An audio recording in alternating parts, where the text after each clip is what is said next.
काय amazing cake बनून तयार झालाय ना. आता हा केक मी आता लगेच कट करून तुम्हाला नाही दाखवणार आहे, कारण हा केक मी स्पेशली माझ्या मैत्रिणीच्या वाढदिवसासाठी बनवलेला आहे. तर हा टेस्टी असा केक बनवण्यासाठी 3 चमचे तेल घ्यायचे एका बाउलमध्ये, 1 कप पिठी साखर घालायची, त्याच्यामध्ये अर्धा कप दही घालायचं आणि 1 चमचाभर व्हॅनिला इसेन्स घालून हे सर्व ना व्यवस्थित मिक्स करून घ्यायचं. अजिबात गुठळ्या राहता कामा नये.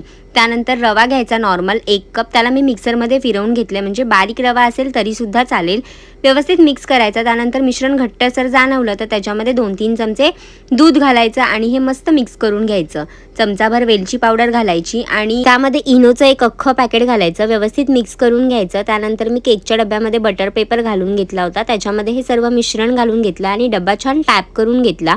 कढई आधीच गरम करत ठेवली होती, त्याच्यामध्ये स्टँड ठेवलं आणि स्टँडवरती डब्बा ठेवला आणि वरती जाडसर तवा ठेवला, म्हणजेच फ्लेम बाहेर येणार नाही. आणि स्लो फ्लेमवरती 1 तासभर हा केक छान बेक करून घेतला. त्यानंतर सुरी घालून चेक करून घेतलं. सुरी एकदम क्लीन निघाली, म्हणजे आजपर्यंत परफेक्ट केक तयार झाला होता.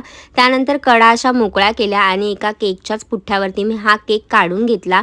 एकदम कलर मस्त आला होता आणि आतमध्ये सुद्धा सॉफ्ट होता. आम्ही रात्री तिच्या घरी हा केक घेऊन गेलो. पाऊस असल्यामुळे बाहेरचा बॉक्स तर बिघडलाच, पण आतला केक एकदम सुरक्षित होता. तिने कटसुद्धा केला आणि दिसायला हा इतका अमेझिंग होता ना, मी तुम्हाला कट करून दाखवते. तुम्ही सुद्धा तुमच्या स्पेशल वनसाठी हा केक घरी तयार करू शकता. आणि फॉलो फॉर मोर रेसिपीज.